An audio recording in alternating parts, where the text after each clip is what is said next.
Assalamualaikum Alhamdulillah, Wabarakatuh. salatu wassalamu ala rasulillah, ala alihi wa sahbihi wa mawalah, maka Pak Pak Prodi, Pak Dr. Haris Nugroho yang saya hormati, dan terutama pembicara pada sore hari ini, saya biasa manggil beliau Mas, yaitu Mas Dr. Saiful Bahri MA yang saya hormati, yang insya Allah nanti berbicara tentang tafsir dan perkembangannya hingga hari ini, di masa kontemporer ini.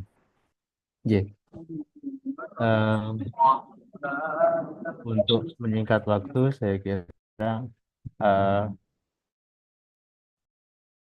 sore hari ini silahkan dulu sepatah dua patah kata kami berikan kepada Bapak Kaprodi, Bapak Haris Nugroho. Kepada beliau kami persilahkan. Silakan, Ustaz. Ya. Bismillahirrahmanirrahim. Assalamualaikum warahmatullahi wabarakatuh. Alhamdulillah, Waalaikumsalam. Waalaikumsalam. wassalatu wassalamu ala rasulillah wa ala alihi wa ashabihi wa ala amma ba'd. Alhamdulillah, terima kasih banyak atas kehadirannya Ustadz Dr. Saiful Bahri LCMA, yang insya Allah pada kesempatan kali ini akan memberikan kepada kita, akan sharing ilmunya ya terkait dengan metodologi tafsir ya, eh, baik yang klasik maupun kontemporer, apalagi perkembangan sekarang sangat luar biasa ya. Insya Allah ini akan menjadi ilmu yang sangat berharga ya. Dan saya minta nanti kepada mahasiswa ilmu Al-Quran dan tafsir di UMS, baik yang di program S1 maupun yang program pasca sarjana ya, untuk betul-betul memperhatikan materi yang disampaikan oleh Ustadz Dr. Saiful Bahri LCMA ya, mengingat pentingnya materi ini, dan sebisa mungkin bisa mencatat, meresum poin-poin penting dari apa yang disampaikannya, karena kalau tidak diikat dengan resum, dengan tulisan itu nanti apa namanya cepat hilangnya, maka harus betul-betul diikat, dan sebisa mungkin ini bisa menjadi gambaran kepada kita semua mengenai bagaimana juhud atau bagaimana kesungguhan para ulama di dalam membuat suatu metodologi ya, karya-karya besar di bidang tafsir, yang juga kita berharap ya, di era sekarang ini kita bisa menjadi penerus dari ulama-ulama tafsir itu untuk bisa menjelaskan Al-Quran ini kepada masyarakat ya, dan juga untuk memberikan solusi pada masyarakat dengan perspektif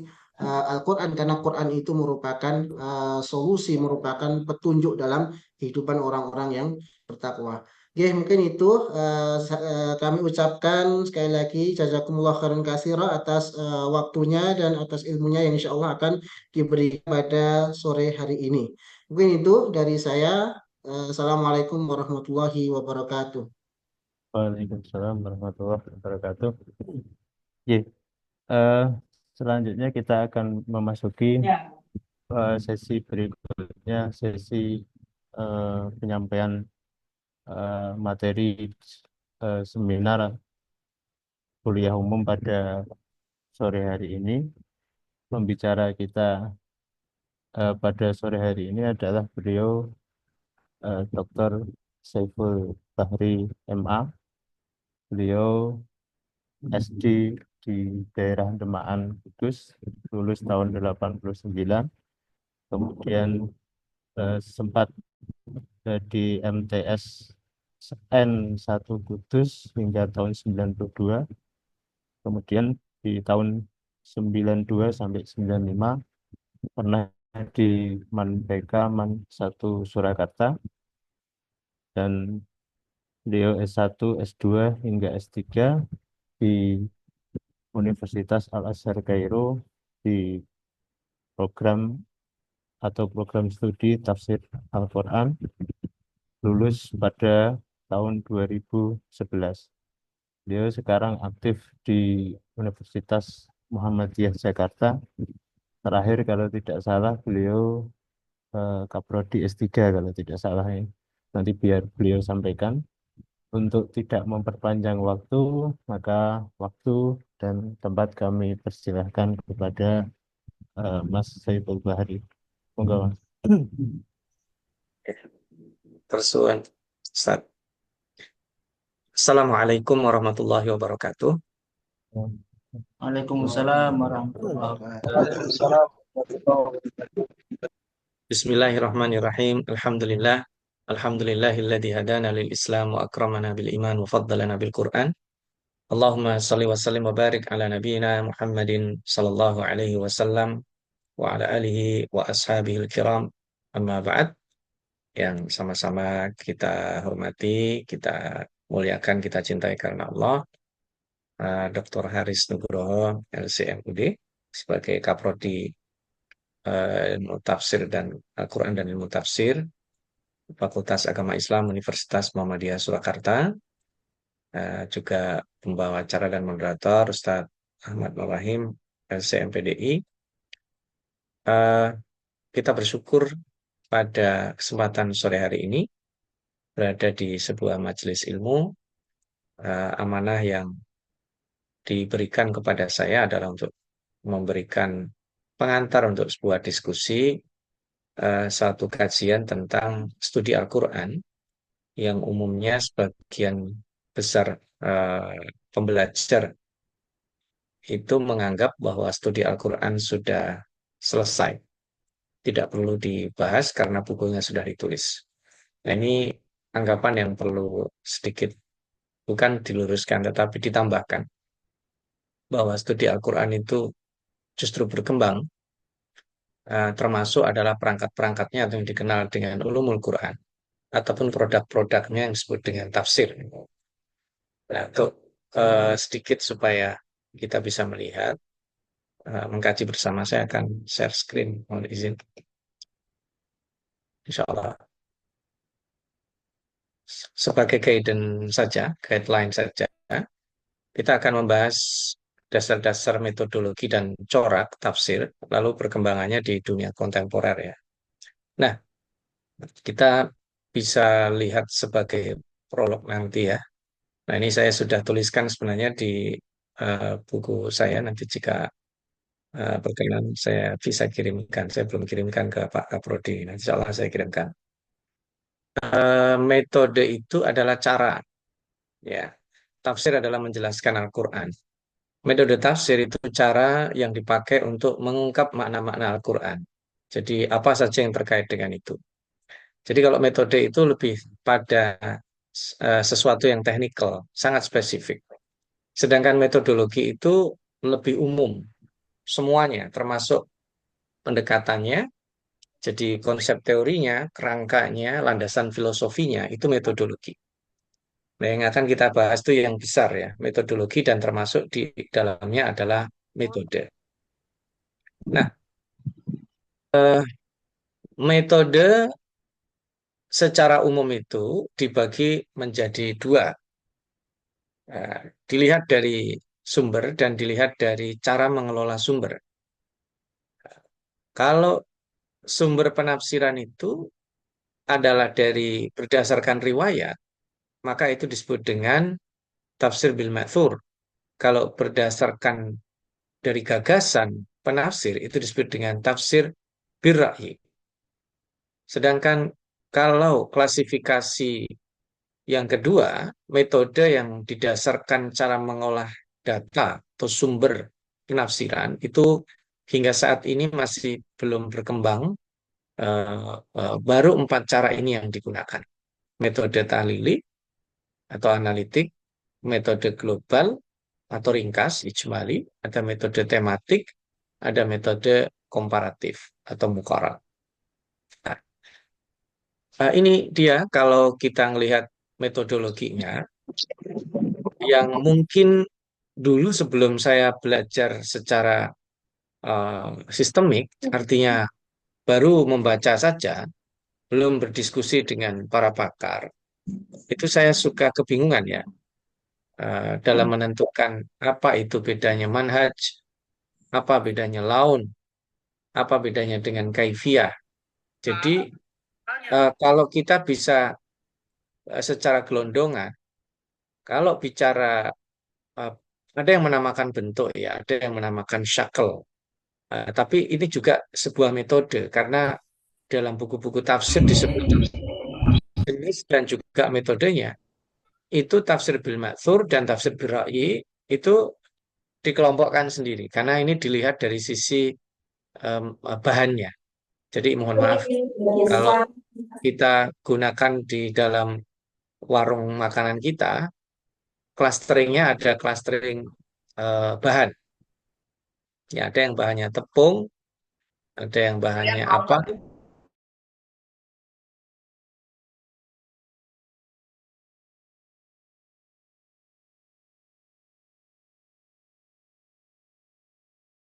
Suaranya termute, Ustaz.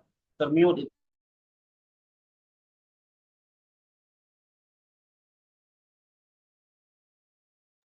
Oke, termute ya, mohon izin. Saya kembali sedikit ya. Kalau eh, kita membuat clustering makanan di warung kita, ada yang clusteringnya bahannya. Ini bahannya dari tepung di sebelah sini. Ini yang bahan dari ubi di sini. Ini yang bahan. Itu clustering bahan. Ada yang clustering cara menggunakan, cara mengolah. Jadi ini gorengan, ini rebusan, ini kukusan misalnya. Itu beda. Jadi jenis clustering sumber itu tidak bisa dicampur langsung dibanding dengan clustering pengelolaan. Ya, kira-kira begitu ya. Dalam tafsir itu kita perlu bedakan. Karena nanti tafsir bil ma'thur itu cluster sumber di saat yang sama dia juga cluster pengelolaannya menggunakan analitik mungkin saja. Jadi jenis satu tafsir itu bisa kalau dilihat dari sumbernya dia tafsir bil ma'thur, dilihat dari pengelolaannya adalah tafsir analitik. Nah, itu bisa. Nah, atau ini adalah tafsir bil ra'yi muqarrar, tafsir bil ra'yi eh, tahlili, tafsir bil ra'yi ijmali, tafsir bil ma'thur ijmali misalnya. Nah, ini memungkinkan. Nah, kalau kita sudah settle di dalam memahami clustering ini, klasifikasi metodologi, enak kita.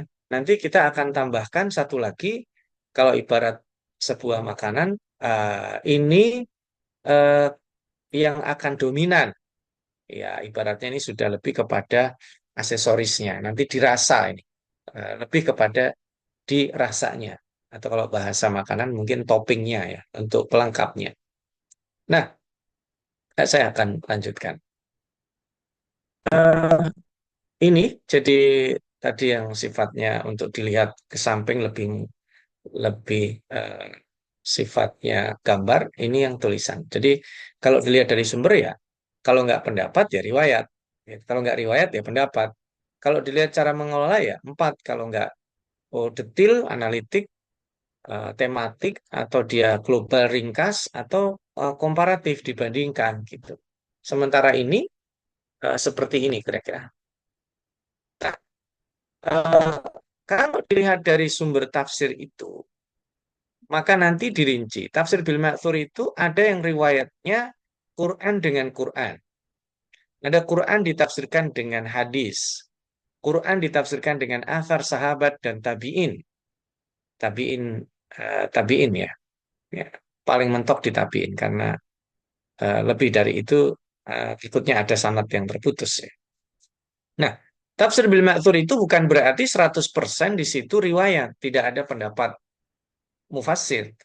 Bahkan even yang paling banyak itu tafsir At-Tabari itu dia tidak sampai 95% isinya riwayat. Masih ada banyak pendapat-pendapat beliau yang disampaikan. Di antara di sela-sela dalam penafsiran beliau punya juga pendapat, baik pendapat sifatnya simpulan atau memang penafsiran itu. Jadi ini yang dominan. Demikian juga tafsir bil ma'thur itu tafsir bil ra'yi itu Bukan berarti dia adalah 100% tidak ada dalilnya, itu juga tidak. Tetapi yang dominan, dalilnya ada tapi tidak sebanyak tafsir bil ma'thur. Nah, kita bisa lihat misalnya penafsiran Al-Quran dengan Al-Quran.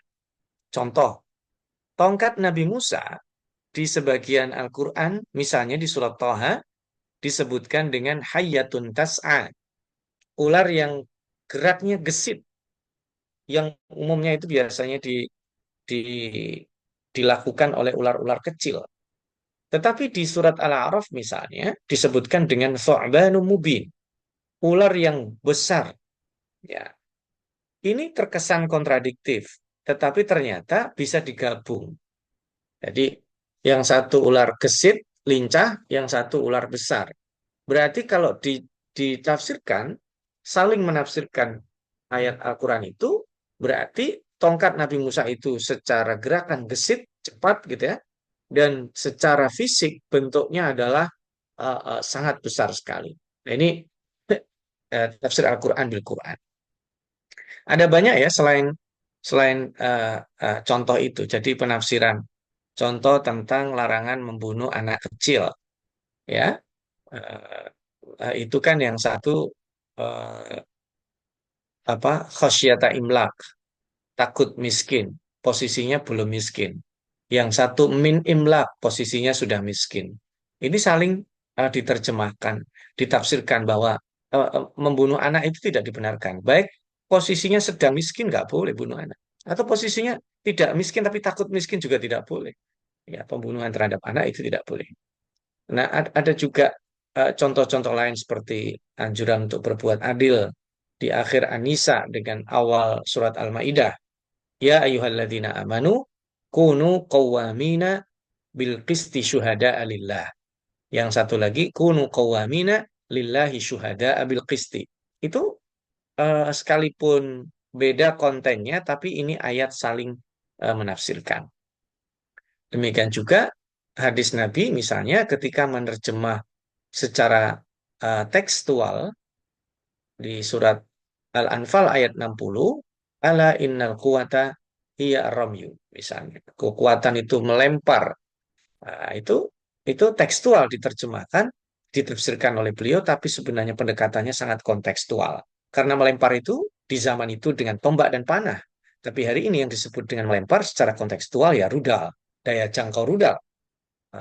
Militer yang punya kekuatan daya jangkau rudal paling jauh, paling hebat, maka dia akan menjadi kekuatan yang adidaya hari ini. Dan itu sangat kontekstual. Nah, eh, yang menarik adalah kalau saya geser ya, saya geser ke tafsir bi Rai yang itu datang belakangan karena keperluan untuk menafsirkan dengan berbagai macam ya. Pendekatannya ada nanti kebahasaan, fikih, filsafat, pemikiran dan sebagainya. Nanti bahkan ada yang disebut dengan hermeneutika. Tapi kadang orang menyebut hermeneutika ini sesuatu yang oh ini baru. Nah, ini metode baru. Padahal sebenarnya kalau dimasukkan sumber ini ya metode lama kalau dilihat dari sumber ya. Karena dia akan dimasukkan klaster tafsir biroi kalau betul-betul itu akan dijadikan salah satu metode penafsiran.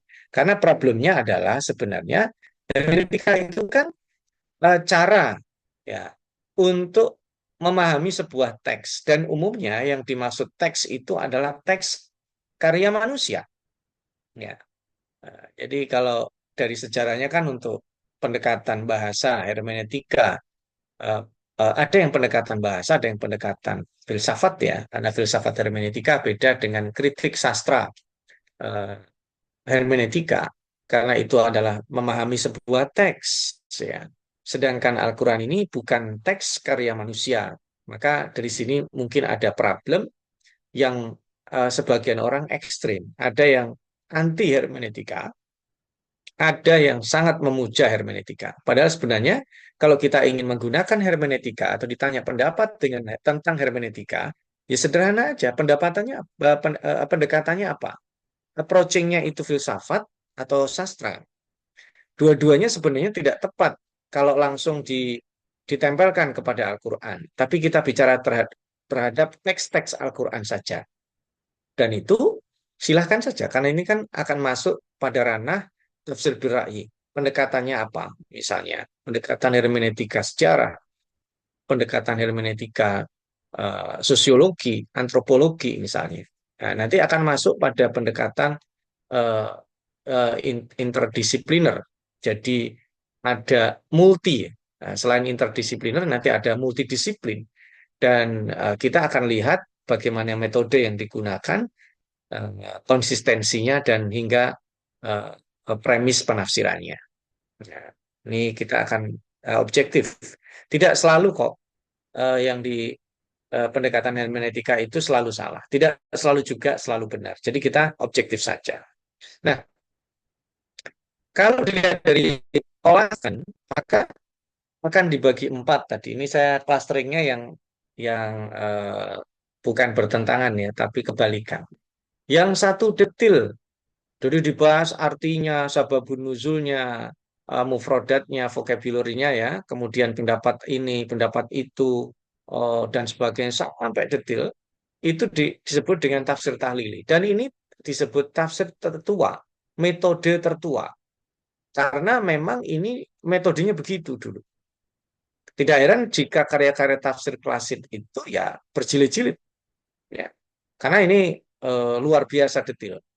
Maka tidak biasanya tidak cocok kalau untuk pemula menggunakan tafsir ini, gitu ya. Cenderung berat ya. Nah, biasanya kalau untuk pemula, dan ini datang belakangan, biasanya ini versi 2.0-nya, gitu ya, kalau bahasa hari ini. Jadi sudah ulama-ulama dulu itu punya karya tafsir panjang yang detail, tapi mereka akhirnya melihat realitas masyarakat tidak semua bisa mengakses, maka dibuatlah tafsir ringkasnya. Gitu. Ya, ada yang versi lengkapnya, ada yang versi ringkasnya.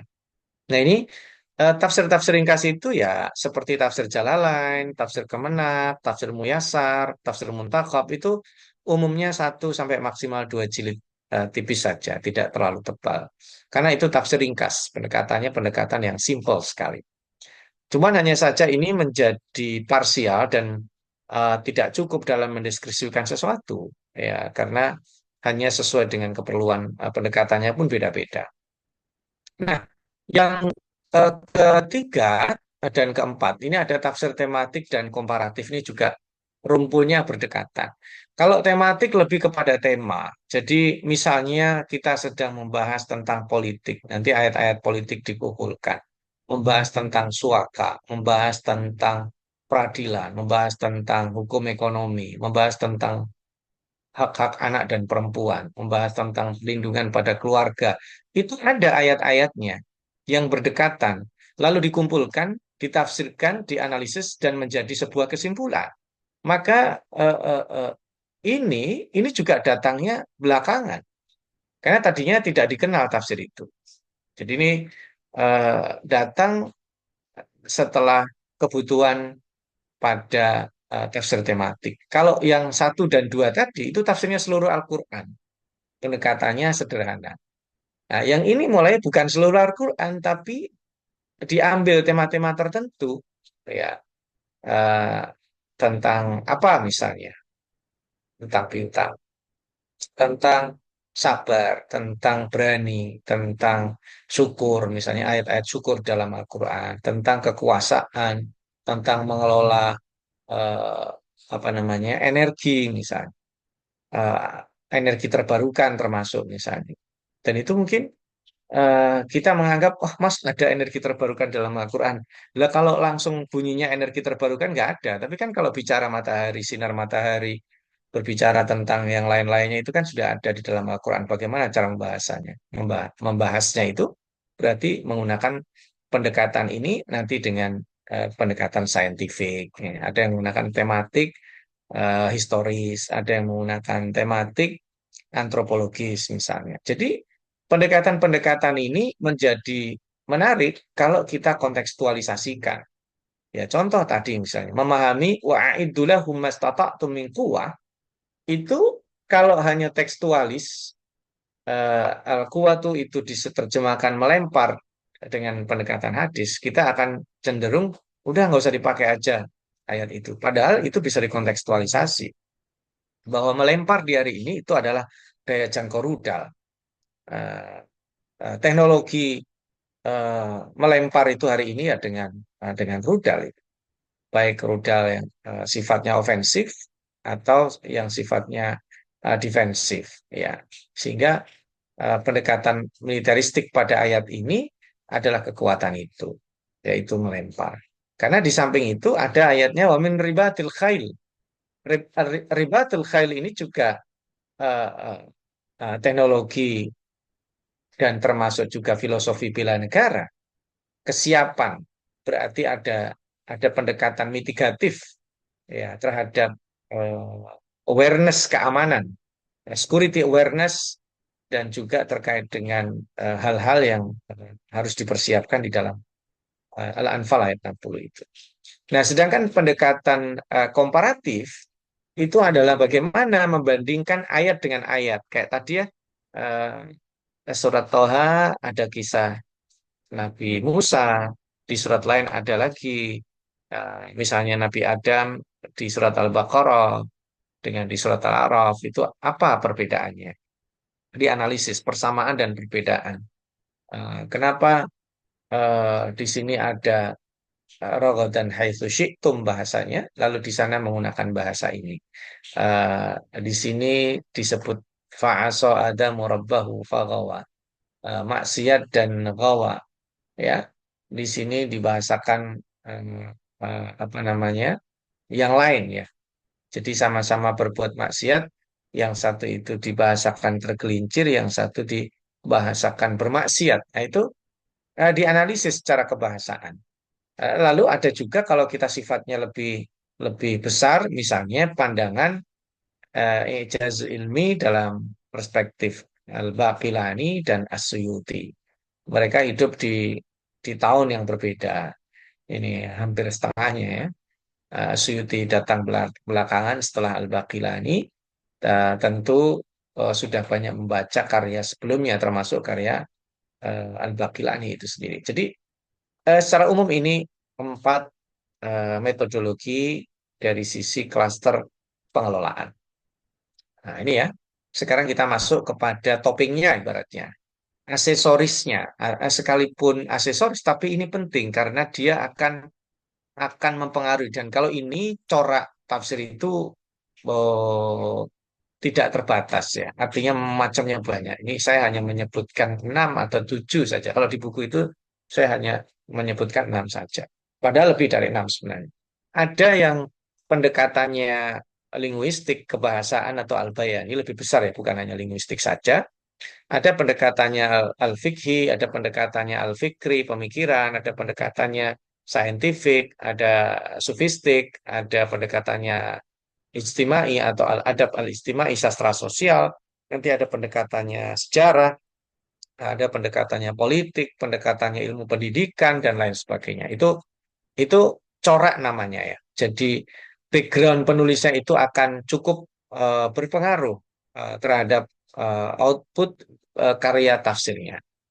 Nah, kita lihat corak-corak tafsir itu misalnya kalau kita lihat corak bayani itu eh, dominan pendekatan bahasa. Misalnya ini saya di rumah saya ini ada banyak ma'anil Quran, ya. Ada karya Al-Farra, Al-Ahfash, ada An-Nahas, ada juga Az-Zajjaj, yang paling modern juga ada Muhyiddin Darwis itu, ya. Ada juga karya-karya lainnya. Atau Majazul Quran punya Abu Ubaidah. Ini buku-buku tipis, ya, tidak terlalu tebal. Yang paling tebal adalah Al-Bahr Al-Muhit, Al-Andalusi. Nah, ini corak-corak tafsir yang dominan menggunakan pendekatan kebahasaan. Jadi kalau kita ingin menikmati indahnya bahasa, ya, kita baca tafsir ini. Jadi kita tahu dengan detail apa bedanya ghalaqat yang digunakan di surat Yusuf dengan penuturan biasa aghlaqa Nah, itu kita bisa mendapatkannya dalam buku-buku seperti ini. Ya. Lalu ada yang corak tafsir itu sifatnya atau bentuknya tafsir fikih. Nah, ini tentu yang paling terkenal Al-Qurtubi ya. Padahal dia mazhabnya Maliki ya, tapi di kalangan Syafi'iyah itu dipakai karena beliau kelebihannya itu memaparkan perbedaan mazhab secara objektif, lalu beliau pilih sesuai dengan mazhab Maliki umumnya gitu. Lalu ada corak tafsir itu adalah isyari sufi. Jadi pendekatan sufistik yang tidak menggunakan makna zahir. Nah, ini yang paling tua adalah Sahal bin Abdullah At-Tustari. Ya, tafsir Al-Quran Al-Azim. Bukunya tipis sekali. Lalu ada datang Abdurrahman As-Sulami. Kakak ikut tafsir, ini saya juga punya, itu dua. Lalu datang makin ke belakang makin tebal. Dan tentu pendekatan sofistik dalam karya-karya tafsir ini juga perlu diberikan note ya, karena tidak selalu tepat di dalam menerjemahkan makna non-dohir. Karena kalau kita umumnya kan spektrum umumnya atau mainstreamnya adalah makna ya arti zahir gitu. Sementara dalam tafsir Isyari itu sebaliknya. Yang dipergunakan adalah makna yang tidak zahir. Namanya makna isyarat ya. Lalu yang keempat, ada tafsir ilmi. Ini pendekatan saintifik sebenarnya.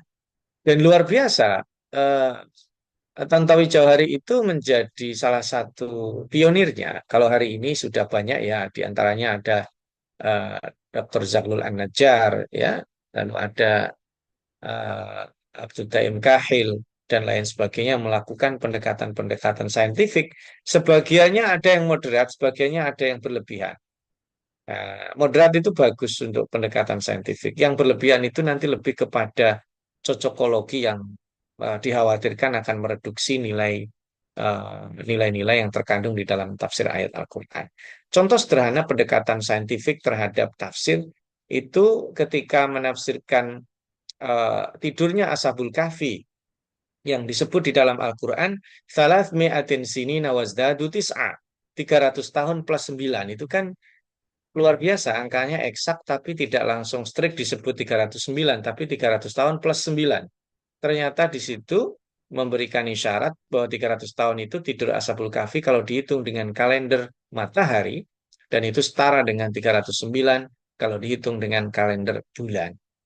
Dan terus ya, ada banyak nanti ada al-lail, an-nahar, ada penghitungan apa namanya masa kehamilan, ada eh, relativitas waktu. Itu kajian-kajian yang pernah saya sampaikan juga. Tentu di lain waktu kita akan bahasnya jika ada kesempatan. Nah, yang berikutnya ada tafsir pemikiran. Nah, ini coraknya adalah aliran-aliran pemikiran seperti Az-Zamakhsyari yang mewakili representasi pemikiran atau aliran Mu'tazilah atau Majma'ul Bayannya eh, Imam atau Bursi. Ini saya tidak menyampaikan pengarangnya ya. Itu karya Imam atau Bursi itu mewakili aliran Syiah ya. Lalu yang keenam ada adab istimai, ini biasanya cenderung tafsir-tafsir modern ya. Tafsir Al-Manar, tafsir Dilal Quran, tafsir Asy-Sya'rawi, dan tafsir-tafsir modern itu biasanya menggunakan corak ini. Jadi ada nilai-nilai kontekstualisasi yang di lingkungan yang dia hidup di situ untuk diangkat. Tafsir Buya Hamka ini juga termasuk jenis tafsir ini. Ya, berikutnya ya, itu hanya saya sebutkan ya, ada tafsir dengan corak sejarah seperti sejarawan ya, tapi tidak lengkap karyanya, itu harus di Badrawi itu ya. Dia lebih kepada penuturan kisah-kisah sejarah Nabi ya, lebih ke sirah bukan penafsiran. Lalu ada pendekatan psikologis atau laun an-nafsi, ada pendekatannya ilmu-ilmu pendidikan, ada pendekatannya politik dan lain sebagainya. Baik, saya kira itu ya. Eh, Dasar-dasarnya sudah selesai dan kita akan saya ajak untuk beranjak ke Timur Tengah. Ini jenis tafsir kontemporer dan mungkin mohon maaf tidak semua ya. Seperti misalnya Wahbah Zuhaili yang dikenal dengan tafsir Al-Munir ini saya tidak masukkan bukan bukan karena saya sentimen dengan beliau, ini aslinya untuk perkuliahan ya, jadi terbatas jumlahnya. Nah, ini tidak semua ya. Tentu karya-karya tafsir ini memiliki karakteristik yang beda-beda. Ada Mahmud Shaltut, ya, ya tentu terkenal karena ini, tapi tidak tebal beliau punya tafsir. Lalu ada Zainab Al-Ghazali, ini juga tidak selesai. Ada Bintu Syati, ini juga tipis ya. Ada Ali Jum'ah memiliki An-Nibras fi tafsir Al-Qur'anil Karim. Ada tafsir As-Sa'di dan ini relatif terkenal ya. Ada Abu Bakar Al-Jazairi dengan tafsirnya Aisyatut Tafasir lil Kalam Al-Aliyil Kabir. Ada Zaghlul An-Najjar yang tadi saya sebutkan, tafsir ayat-ayat kauniyah itu ya, tafsir ayat al-kauniyah fil Qur'anil Karim, ini juga luar biasa. Jadi Zaghlul An-Najjar ini beliau pakar geologi ya. Jika penafsiran-penafsiran yang menantang keilmuan beliau itu terekspos dengan sangat luar biasa. Ada Kutub Dania, ini Al-Akhdar Ad-Dahma ini ulama Al-Jazair, kalau tidak salah Al-Jazair Maroko ya. Lalu ada Syekh Muhammad Mutawalli Asy'arawi, ini luar biasa. Dia sebenarnya khawatir. Dan ini yang saya lakukan sebenarnya nomor 9 ini. Alhamdulillah saya sudah sekitar 7 tahun ya. 8 tahun yang lalu ya. Kurang lebih melakukan halaqah tadabbur Al-Quran itu sudah sampai surat Al-Ankabut ya.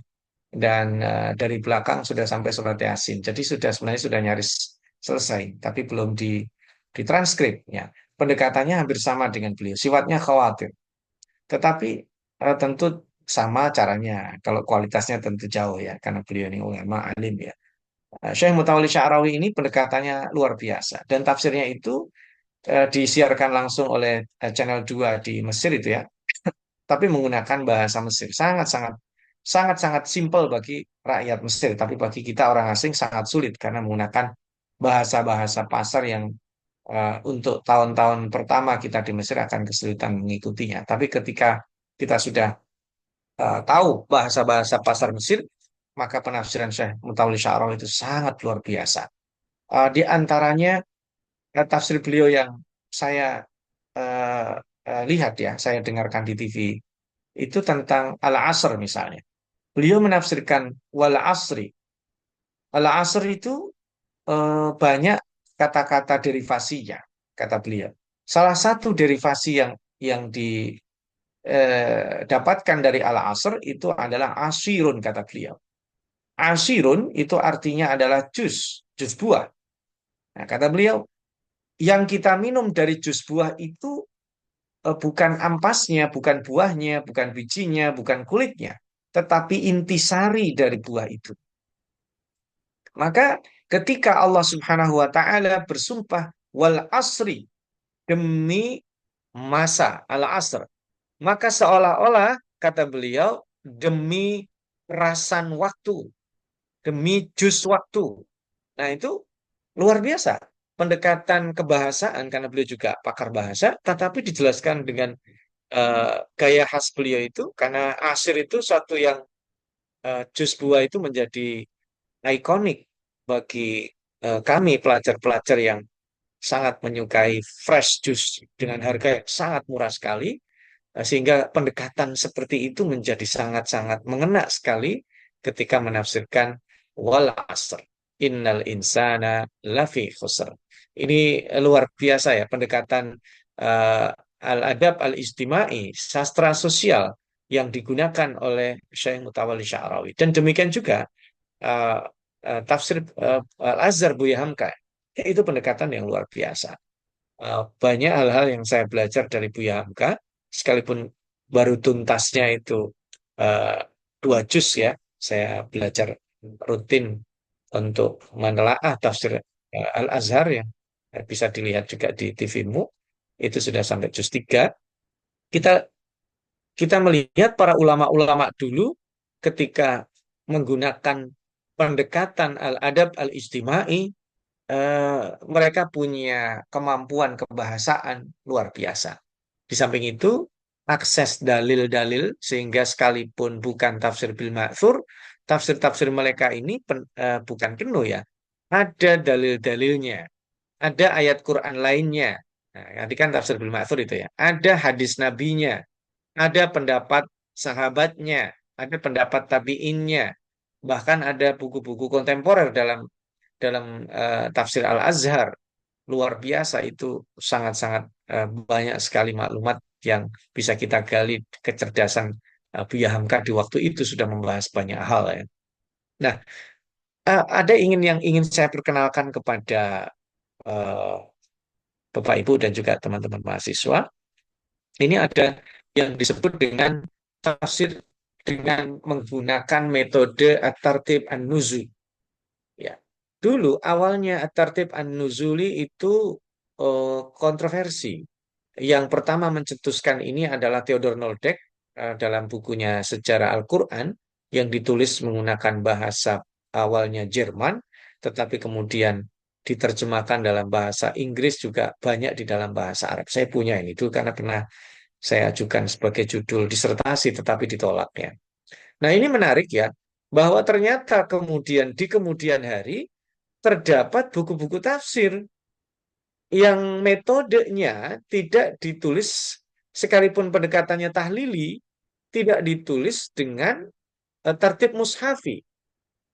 Ya, kalau kita buka tafsir Ibnu Katsir, tafsir Al-Baghawi, tafsir Ar-Razi, tafsir Al-Baidhawi itu pasti awalnya surat Al-Fatihah dan berakhir surat An-Nas. Tapi untuk 4 jenis tafsir ini, Fahmul Quranil Hakim, Al-Amsal, tafsir Kitabillahil Munazzal, ya, tafsir Al-Hadis, Ma'arijut Tafakkur, wa Daqaiqut Tadabbur, ini 4 jenis tafsir ini disusun Kak, oleh penulisnya sesuai dengan turunnya dan pasti urutannya beda ini. Ini available kok, bisa di-download PDF-nya. Silakan dicari saja. Eh, saya sudah mendownload sebagiannya, tidak semua, karena yang 15 jilid itu perlu waktu juga untuk mendownloadnya. Dan menarik juga untuk dipelajari.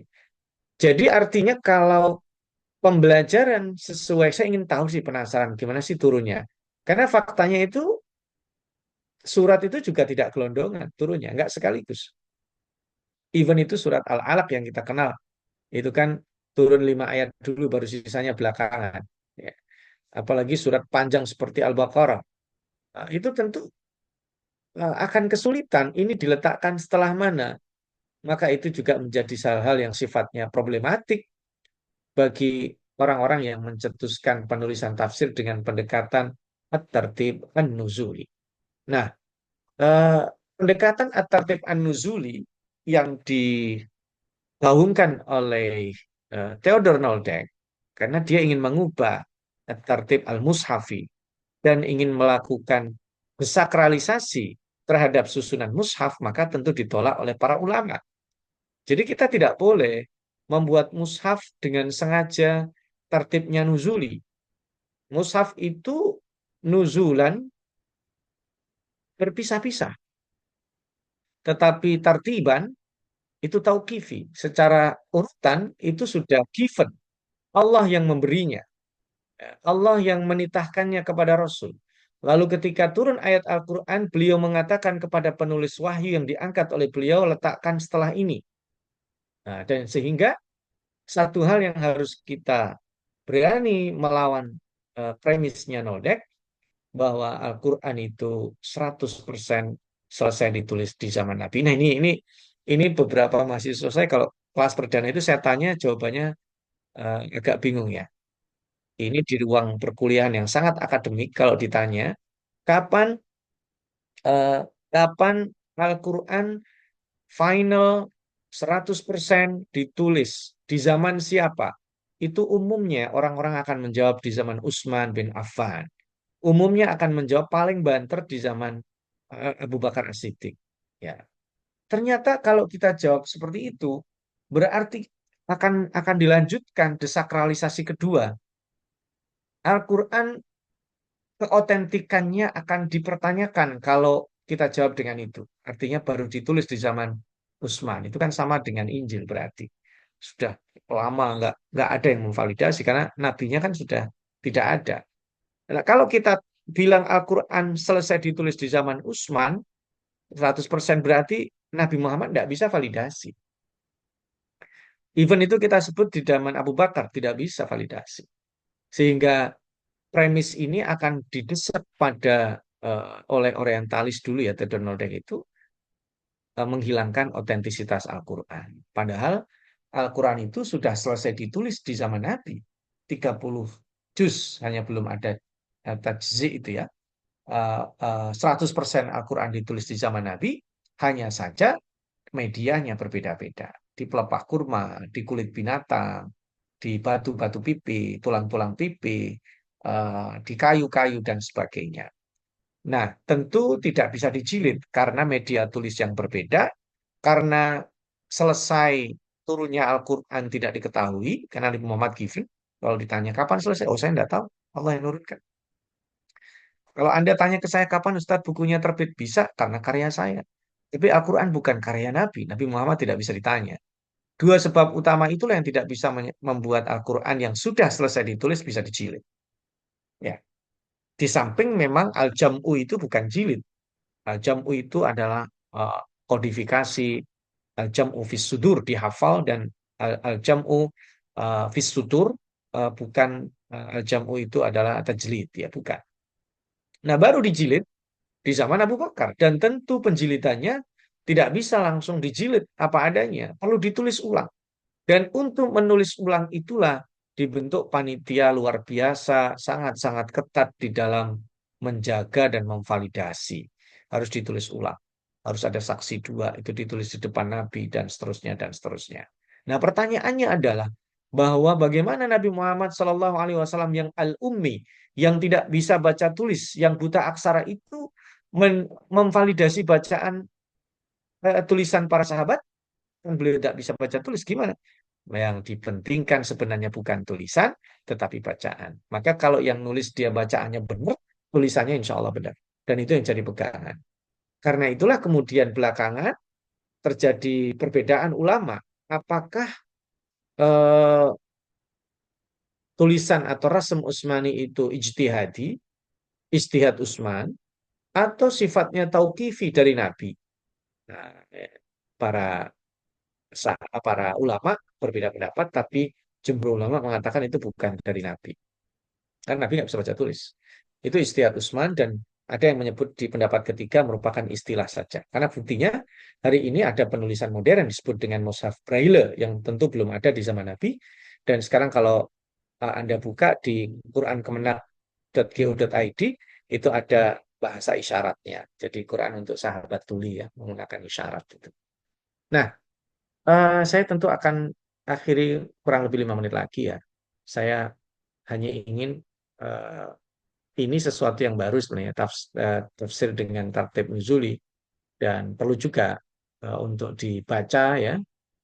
Pendekatannya tentu tidak seperti yang dibayangkan oleh Theodor Noldek, tetapi ada plus minusnya.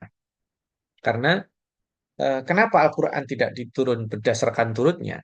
Kalau berdasarkan turunnya kan berarti menjadi buku sejarah. Sedangkan Al-Quran itu menjadi buku pedoman. Kita saja kalau panduan barang-barang elektronik baru itu kan banyak ya. Padahal kita baca yang seperlunya saja, tematik kan. Nah, ini juga terjadi pada Al-Quran yang disusun sebagai pedoman dari awal sampai akhir, tentu tidak sama dengan tartib nuzulnya.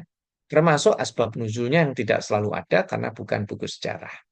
Nah, terakhir saya ingin, eh, ini tadi gambar-gambar contohnya saja, buku-buku tadi, dan ini semuanya, hampir semuanya kalau nggak semuanya, itu sudah bisa available, eh, diwakafkan dari PDF, jadi bisa diakses. Silakan Anda akses buku-buku itu ya.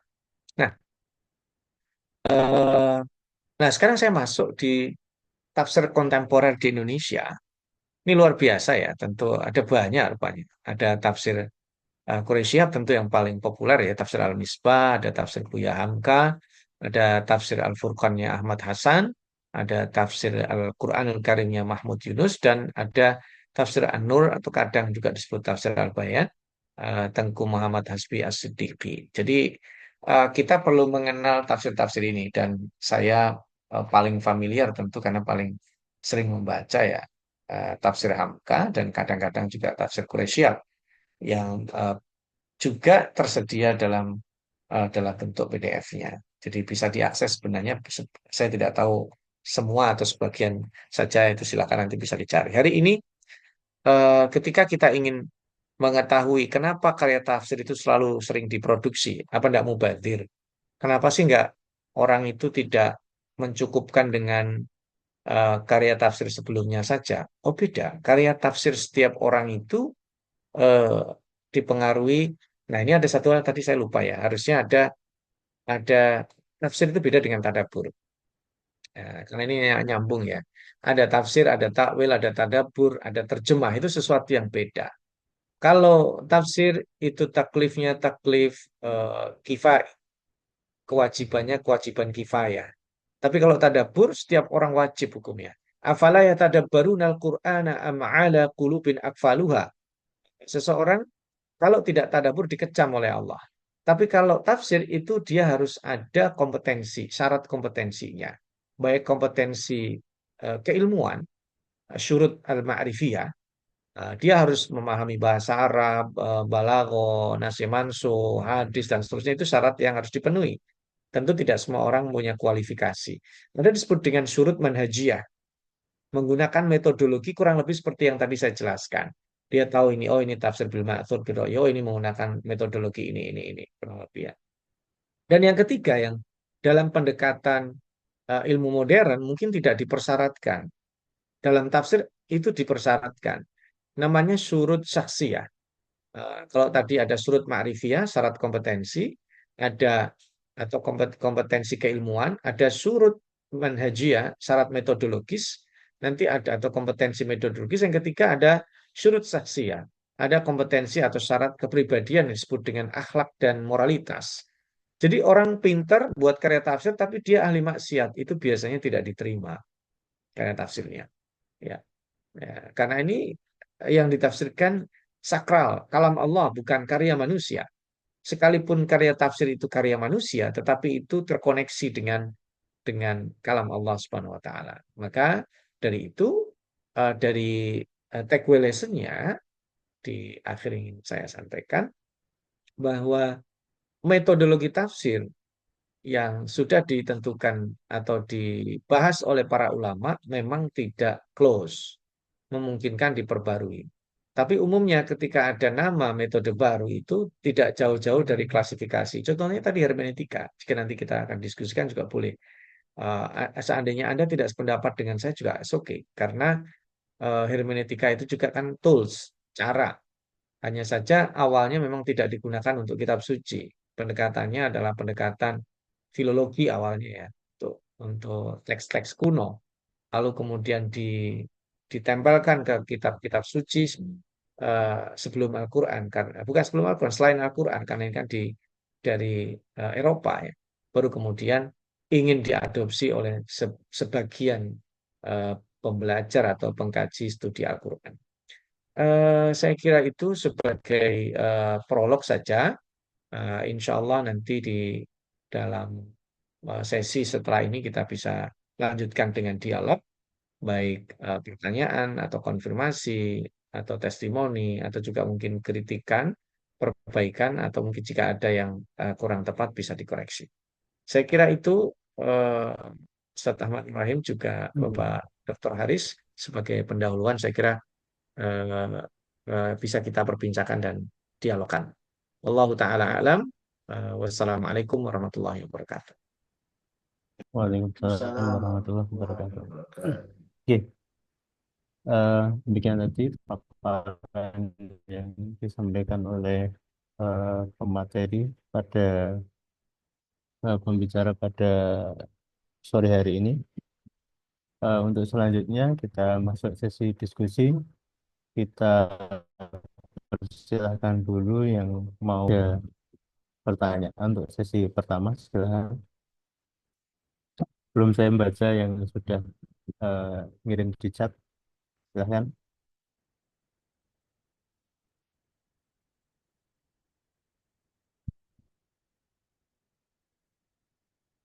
Nggak ada yang respon. Itu ada di chat, Ustaz, ada yang nanya. Iya, ada satu ini. Makanya saya nunggu yang respon duluan. Oke, karena nggak ada, ini ada satu dari Mas Mat Saini ya. Oke, maaf tanya Ustadz, mukoron bisa nggak tanpa maudhu'i? Oke, sambil nunggu yang lain, saya persilahkan kepada Mas Saiful untuk menjawab. Baik, Ustaz Ahmad Nur-Rahim. Jadi mukoran itu perbandingan. Kadang yang diperbandingkan itu tema.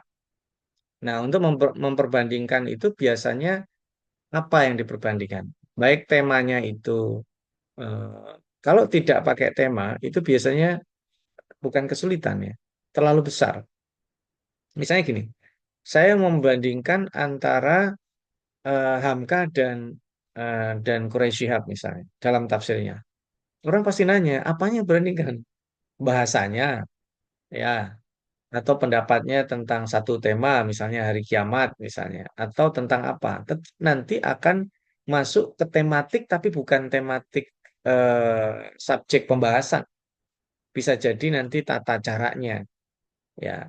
Ingin dibandingkan dari sisi misalnya lama ditulisnya. Nah, yang satu ditulis sekian tahun, yang satu sekian tahun. Nah, itu misalnya kan berarti tidak tema subjek ya. Lalu misalnya dibandingkan referensi utamanya misalnya. Nah, misalnya Buya Hamka itu terpengaruhnya dengan tafsir siapa. Lalu Quraisy Shihab itu gayanya mirip dengan tafsir Al-Munir misalnya. Nah, itu nanti Buya Hamka dibandingkan dengan yang lebih tua lagi misalnya. Ya, ada silakan nanti bisa. Jadi eh, tematik itu tidak selalu subjek pembahasan, bisa juga kaifiyah, bisa juga guru-gurunya, buku-buku yang influence, yang eh, eh, mempengaruhi itu, bisa jadi lama tulisnya, bisa jadi apa ya, yang lain-lainnya, namanya komparatif ya, muqaran ya.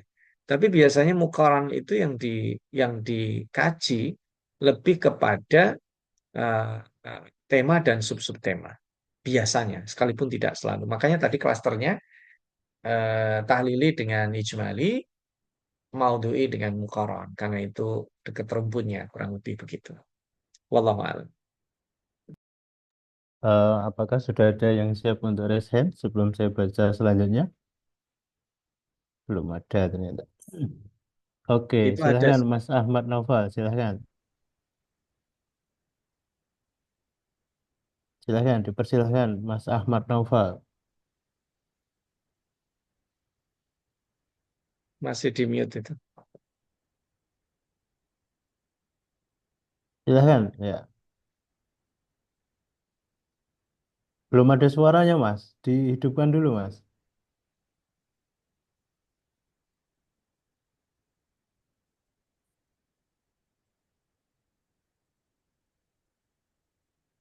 Halo?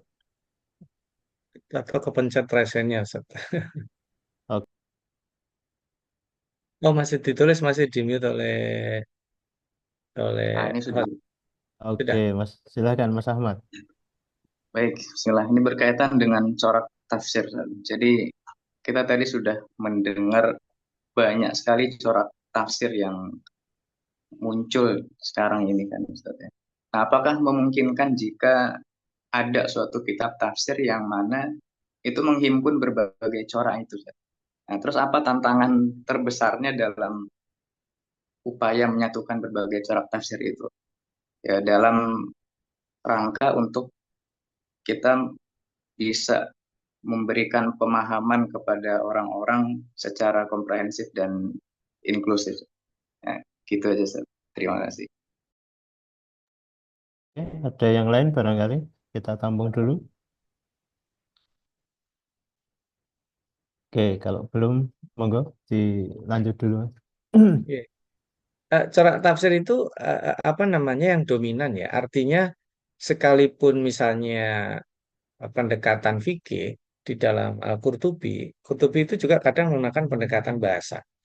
Jadi itu yang dominan, orang lihatnya, oh ini tafsir fikih, diklasterkan ke situ. Ini tafsir psikologis nih, ini tafsir sejarah nih.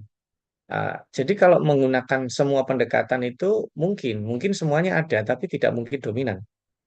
Mesti ada yang lebih dominan, karena seseorang tidak mungkin melakukan proporsi yang presisi.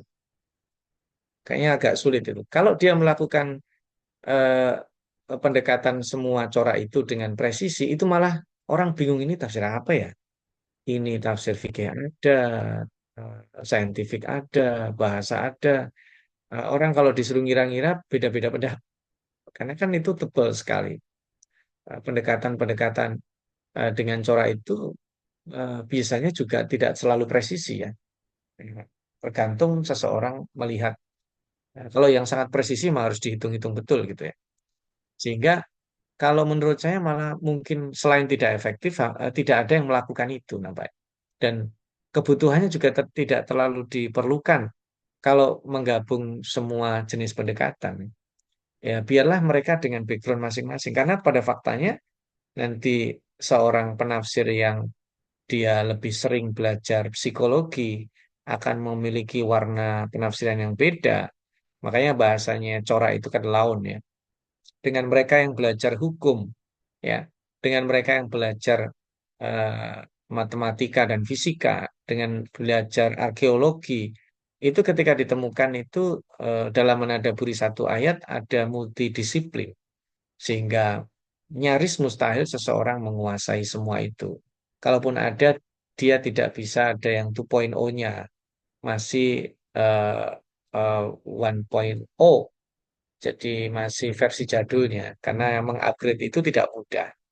Nah, karena itu menurut saya, wallah alam, sekali lagi ini pendapat ya, kurang efektif kalau seseorang melakukan seluruh, karena kan sekarang juga limitless ya. Apakah ada berapa corak sih kalau diteliti? Saya nggak bisa jawab kalau corak ya. Kalau metode yang tadi seperti itu bisa ketahuan sumbernya dua, cara ngolahnya ada empat. Tapi kalau corak sangat-sangat beragam sekali. Jenis ilmu sekarang kan ada macam-macam itu. Ada ilmu penerbangan pun dibagi-bagi. Nanti ada yang eh, geologi, pertambangan, eh, arsitek itu juga beda-beda. Ada ada interior, eksterior. Nanti kemudian ada desain apa dan apa. Misalnya, jadi ilmu yang sangat demikian banyak itu menjadi menarik kalau kemudian pendekatan itu dipergunakan seseorang yang punya background di situ untuk menadaburi minimalnya kalau dia tidak bisa menafsiri. Itu saya kira. Wallah alam. Ya. Eh, kita baca saja nih sudah banyak nih. Eh, Pertama, apa Ustaz, bagaimana cara membentengi atau melihat benang tipisnya dari tafsir yang mengarah ke penafsiran liberal di era kontemporer kali ini? Semoga kita satu-satu aja, Mas. Ya, singkat berarti ya. Jadi Ya. sebenarnya penafsiran penafsiran itu kalau dia menggunakan pakem-pakem, perbedaannya biasanya hanya secara far'i, cabang ya. Tapi kalau dia liberal itu disebut liberal itu tidak mau diatur. Nanti dia akan mengatakan, oh saya nggak perlulah paham bahasa Arab, orang sekarang sudah ada terjemahnya. Ah, ini liberal itu berarti. Dia mengatakan punya otoritas untuk itu. Dia tidak paham bahasa Arab. Akhirnya dia menerjemahkan dengan apa namanya referensi sekunder. Dia tidak membaca langsung Al-Itqan, tapi belajar Al-Itqan dari jurnal yang menulis tentang Al-Itqan. Nah, itu tidak fair, ya. Kemudian menganggap bahwa penafsir itu sama aja kok. Saya juga bisa gitu. Jadi Mhm. cara membentenginya itu ya eh, akan terlihat sih. Sebenarnya kalau untuk orang pendekatan liberal itu jarang yang menggunakan pendekatan integral. Dia hanya ngambil sedikit-sedikit saja. Ya, terkait dengan ayat-ayat eh, jilbab, warisan, yang terkait dengan perempuan, nanti terkait dengan kepemimpinan dan seterusnya. Tema-temanya itu ketebak kalau ayat-ayat liberal itu karena dia ingin main di hal-hal yang sifatnya populis dan tidak mau diatur dengan pakem-pakem serta kaidah-kaidah. Secara umum begitu kira lebih. Wallahu a'lam. Hmm. Fан Ustaz, jika ingin menjadi seorang mufasir, apakah harus hafal Al-Quran terlebih dahulu? Monggo. Nah, para mufasir itu yang disyaratkan itu tentu sebenarnya itu tema lain ya. Syurut mufassir itu yang kan tiga tadi ya, ada syurut ma'rifiyah, ada kompetensi keilmuan, ada kompetensi metodologis, dan ada kompetensi atau syarat akhlak atau kepribadian moral. Nah, dalam syarat kompetensi keilmuan itu dia memahami ulumul Quran, ya ta'alaq bil Quran, nasih mansuh, asbabun nuzul. Nah, apakah harus hafal? Idealnya, sekalipun tidak ada yang mewajibkan. Nah, kalau dia tidak hafal dan eh, minimal dia sulit, ini ada di mana, kesulitan, loadingnya lama. Kalau dia hafal akan lebih mudah, sekalipun tidak wajib. Ya, sebenarnya secara bukan etis ya, secara keperluan itu lebih cepat gitu. Dia bisa banyak punya shortcut. Oh, ini ada di sini, ada di sini, ada di sini. Kalau dia sudah tidak hafal, tidak tahu cara mencarinya, ya itu kesulitan. Minimal kalau dia tidak hafal, dia bisa bisa tahu lah kata ini dalam Al-Quran diulang berapa kali di mana aja. Ini begini gimana aja. Dan itu pengetahuan tentang ulum Al-Quran biasanya. Wallahu a'lam. Eh, apakah kitab-kitab tafsir boleh dijadikan sandaran hukum? Ya, monggo. Ini luas ini pertanyaannya. Oke. Saya kira sandaran hukum apa ini? Eh, kan kalau di negara kita landasannya kan berarti kan ada undang-undang besar. Ya, nanti ada undang-undang khusus yang bahas tema itu. Kalau di kita kan ada KUHP misalnya, lalu ada diturunkan pada peraturan-peraturan itu saya kira. Nah, salah satu rujukannya tafsir ya tidak apa-apa, karena tafsir itu pendapat. Kalau ayat Al-Quran itu biasanya landasan hukum, misalnya dalam fatwa-fatwa di MUI, baik yang terkait dengan muamalah maliyah yang spesifik dibahas oleh DSN, itu kan ada ayat Al-Quran, ada hadisnya. Penafsirannya juga kadang menukil pendapat para ulama. Ya bisa saja. Itu untuk menjadi landasan hukum dalam mengeluarkan fatwa. Nah, bisa. Nah, saya kira tidak langsung gelondongan, tapi ayat Quran tertentu, ada tafsir tertentu dijadikan sebagai konsideran untuk memutuskan satu tema tertentu dalam fatwa ataupun dalam sebuah peraturan. Karena tentu di negara kita ini kan negara kesepakatan, tidak semuanya dijadikan landasan kecuali yang terkait dengan agama Islam. Ya, seperti pernikahan, hukum-hukum perdata dalam Islam, atau tadi perbankan syariah, ekonomi syariah, tentu itu bisa digunakan. Tapi kalau dalam skup yang lebih umum, mengatur kehidupan berbangsa dan bernegara, mungkin nanti bahasanya lebih disoftkan lagi, lebih lebih lebih umum lagi. Wallahu a'lam. Eh, pertanyaan selanjutnya, bagaimana pandangan Ustadz terhadap statement bahwa tafsir relatif? Kemudian, apakah sudah ada contoh penafsiran Al-Quran dengan hermeneutika? Monggo, ini satu orang dengan Ya, dua pertanyaan. tafsir tafsir relatif itu, iya, tafsir memang relatif.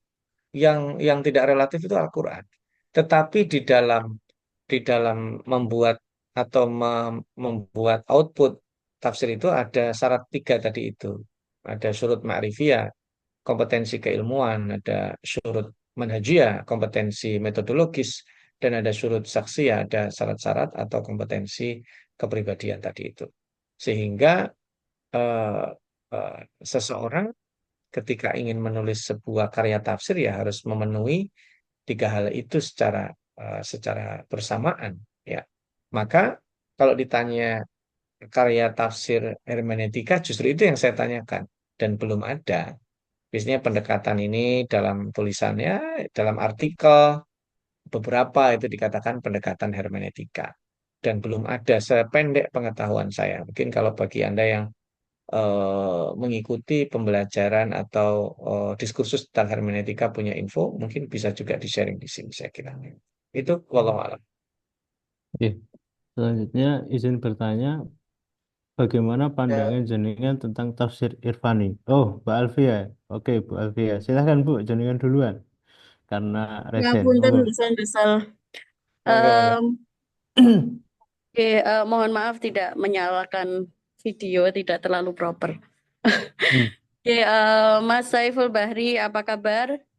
Saya pengen Alhamdulillah. bertanya Monggo silakan. sesuatu yang simpel, nggih, Mas. Tapi menurut saya itu agak menggelisahkan. Jadi, gimana pendapat jenengan tentang tafsir-tafsir yang muncul di ruang akademik ya? Itu terkadang sedikit menggelisahkan gitu karena dengan berbagai pendekatan yang diklaim sebagai pendekatan modern, kemudian diperuntukkan untuk masyarakat luas gitu, sehingga terkadang kita nggak bisa membendung ya reaksi yang muncul gitu. Ini dikaitkan dengan syarat mufasir itu tadi gitu. Bagaimana Mas menurut jenengan ini? Matur nuwun. Ya, sama-sama. Jadi izin Ustaz Anur Rahim, Oke. kalau eh, syarat mufasir itu memang tidak mutlak harus dipenuhi semua. Kalau dipenuhi semua dalam artian baru menafsirkan itu orang tidak ada yang memenuhi. Tetapi mesti punya ilmu tahu diri lah terkait dengan itu. Kalau minimal bahasa Arab, seseorang yang punya keterbatasan di dalam membedakan bahasa jalasa dengan qaada, jadi dia nggak bisa ya membedakan antara ghalaqat ghalaqa dengan aghlaqa, nggak bisa membedakan antara muksitin dengan qasitin, itu nggak bisa. Itu tentu akan berbahaya karena eh, bahasa itu nggak bisa kira-kira. Dia bukan hanya kalau udah expert tingkatnya harus rasa ya. Kalau untuk pemula eh, salah-salah dikit asal paham oke. Tapi kalau ini kan susah karena rasa terkait dengan ijaz, kemujizatan itu kan asarnya di situ. Nah, yang menjadi problem itu pendekatan modern itu eh, yang jadi problem, mohon izin, mohon maaf ya. Sependek pengetahuan saya itu ingin mendekonstruksi, ingin mendesakralisasi. Sebenarnya nggak, bukan bukan karya-karya ulama dulu bukan sakral sih, tapi ingin dianggap udah out of date ya, sudah nggak relevan itu tafsir Tobari, tafsir Ibnu Katsir, ingin digitukan. Saya pernah kok nulis karya tafsir gitu dalam sebuah forum dengan entengnya mengatakan harusnya tulisan Anda itu nggak perlu itu Tobari, Ibnu Katsir, gini gini gini gini. Itu kan sudah klasik, sudah zaman sekian. Dia tidak paham bahwa dalam penafsiran itu kita harus terhubung dengan orang-orang terdahulu.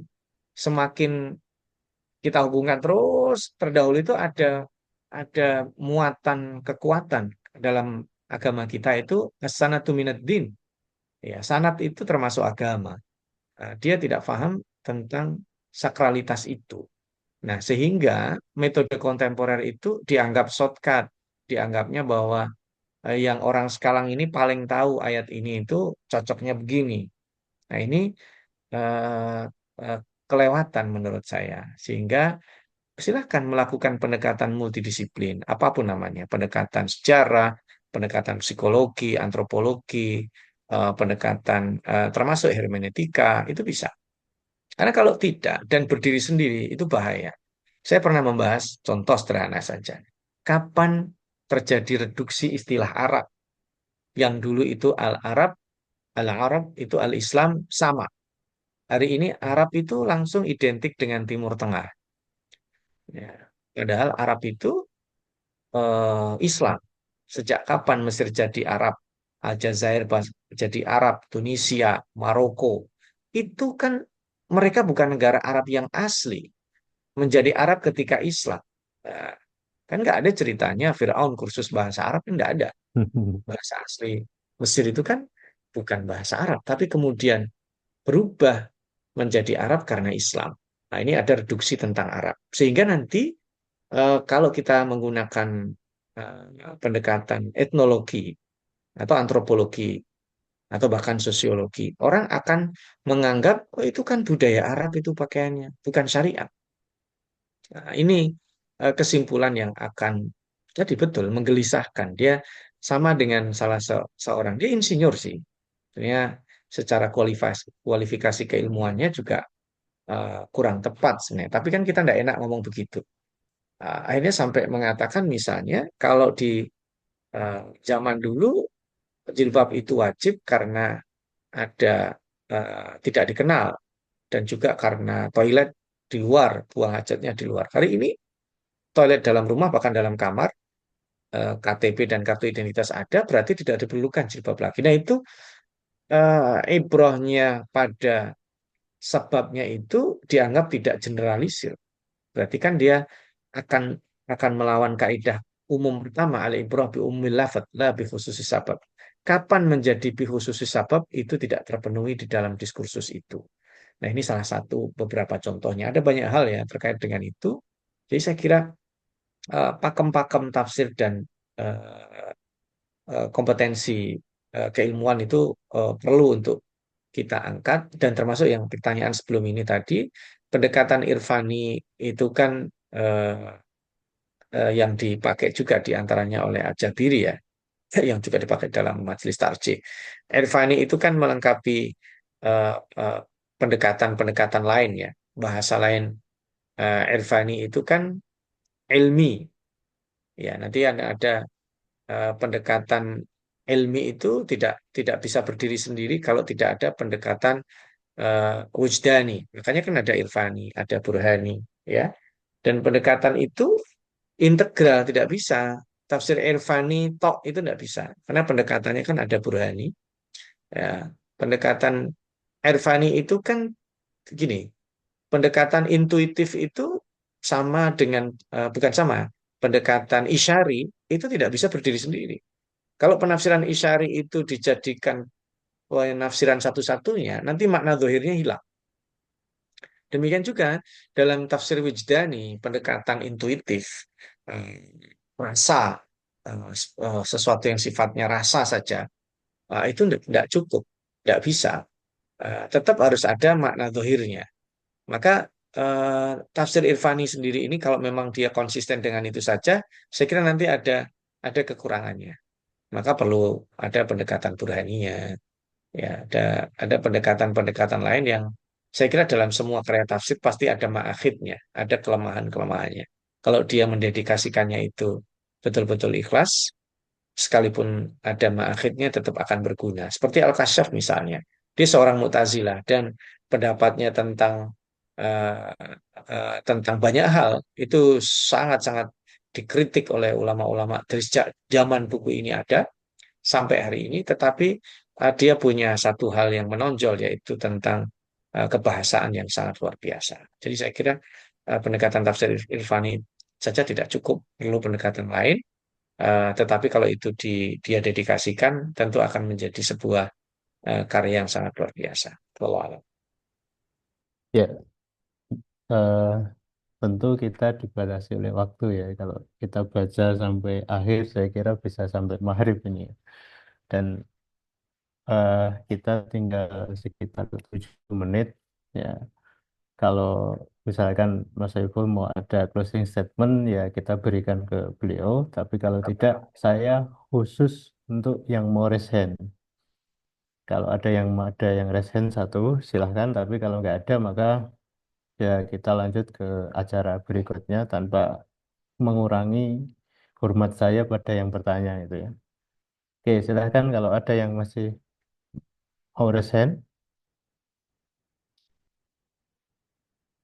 Oke, tidak ada ya. Jadi kita sudah di 16.54, di jadwal itu sampai jam 17 gitu ya. Jadi kalau Solo lebih awal, nanti Jakarta mungkin agak lebih ini gitu ya. Cuma ya kita terbatasi oleh waktu. Saya kira untuk pertanyaan yang lain tanpa mengurangi rasa hormat saya mohon maaf tidak bisa membacakan, dan itu menunjukkan kalau Anda masih pada semangat untuk belajar tafsir. Moga-moga pertemuan ini tidak mencukupkan untuk belajar tafsir lebih eh, dalam lagi. Oke, Pak Haris, ada hal yang mau disampaikan? Ya, langsung closing statement Ustadz, Ustadz, tentang ya nasihat biar kita bisa istiqomah dalam belajar tafsir sehingga bisa melahirkan ulama-ulama tafsir gitu Ustadz. Ya kita kan ada apa ya, ada kekosongan di situ Ustadz, mana biar kita bisa melahirkan kader-kader mufasir ini Ustadz. Mungkin itu Ustadz buat closing Oke, statement. ya ini karena permintaan Pak Kaprodi, Mas Saiful harus menyampaikan ini. Oke, saya mohon maaf. Oke, oke Mas. Ya, baik. Singkat ingin saya sampaikan pesan Abu Darda kepada Imam Al Hasan Al Basri. Ini bukan hadis ya, ini athar dari sahabat. Kun aliman au muta'alliman au mustami'an au muhibban wala takun khamisan. Jadi target kita belajar itu menjadi referensi, menjadi alim. Kalau itu kita rasa kayaknya sekarang belum nih, saya harus menjadi muta'alim, level di bawahnya, pembelajar. Saya harus punya learning habit yang baik. Kalau itu merasa belum, ya saya mustami' deh, gitu. Kalau itu juga belum, saya levelnya muhib. Itu level minimal. Mencintai tafsir, mencintai karya tafsir, menghafalkan susunan-susunan, sehingga nanti dalam mengutip tulisan itu nggak salah. Kan nanti lucu kalau dalam apa namanya tesis, ya misalnya antara Ibnu Katsir dengan Asyuti misalnya. Ibnu Katsir sepakat dengan pendapat Suyuti. Oh, enggak mungkin dong. Hidupnya duluan siapa? Ah, berarti dia enggak paham. Dia harus tahu susunannya. Oh, pertama itu Tobari, Al-Baghawi, Ibnu Katsir. Nanti ada Ar-Razi, baru kemudian Asyuti, Al-Alusi. Sehingga kalau dia buat tulisan itu, eh, sebagaimana pendapat Al-Baghawi, Ibnu Katsir, nah, berarti tepat. Karena Baghawi duluan. Gitu. Dia baru nanti pembelajar literasinya bangkit sampai kemudian surut makrifiyahnya itu mendekati lah kalau untuk full tank berat nampaknya. Sehingga kalaupun Anda tidak berani mengatakan produknya sebagai tafsir, itu merupakan tadabbur yang berbobot ya karena memiliki kualifikasi keilmuan yang berbasis seperti itu. Nah, terus terang pembelajaran di Indonesia itu banyak toleransinya. Ya, kelas-kelas pasca sarjana di kita mudah-mudahan nanti bisa menjadi pasca sarjana yang betulan ya, karena mohon maaf ada kelas pasca sarjana tapi judulnya sebenarnya kelas paksa sarjana. Kelas-kelas paksa sarjana ini akan melahirkan hal-hal yang negatif di masa depan. Mudah-mudahan para pembelajar, khususnya yang ada di ruangan ini, betul-betul adalah orang yang memiliki learning habit, sehingga nanti targetnya menjadi pembelajar yang sejati untuk menjadi referensi. Closing statement terakhir yang terkait dengan Al-Quran, ini sifatnya normatif tapi penting. Segala sesuatu yang berkaitan dengan Al-Quran itu pasti menjadi the best. Ya. Malaikatnya menjadi malaikat terbaik pembawanya, karena penerimanya menjadi penerima, menjadi manusia terbaik. Bulan yang di dalamnya turun Al-Quran menjadi bulan terbaik. Malam yang dipilih Allah bersinggungan dengan Al-Quran menjadi malam terbaik. Jadi ini adalah keutamaan untuk meraih prestasi di dunia dan di akhirat. Terlepas nanti kemudian kita punya passion di bidang hukum dengan pendekatan hukum atau saintifik atau yang lain-lain yang tadi disebutkan, itu akan menjadi luar biasa. Apalagi kalau misalnya basicnya dia udah hafal Quran, kemudian dia belajar arsitek, dia belajar apa yang sudah itu akan membantu terwujudnya menjadi seorang yang alim mufassir. Mohon maaf kalau ekspektasinya tidak seperti yang diharapkan, nampaknya juga kuliah umum dan sifatnya hanya mengantarkan saja. Mudah-mudahan nanti akan mendapatkan di perkuliahan tentunya dengan Pak Kaprodi yang sangat luar biasa. Walafu minkum, nasrun minallah, fatun qarib, wa basyiril mu'minin. Wassalamualaikum warahmatullahi wabarakatuh. Waalaikumsalam warahmatullahi wabarakatuh. Ya, Jazakumullah. satu acara demi acara sudah kita lalui, kita sampai ke penghujung acara. Semoga acara sore hari ini itu menjadi awal yang baik untuk semakin sadar belajar tafsir yang lebih serius gitu ya. Ternyata kita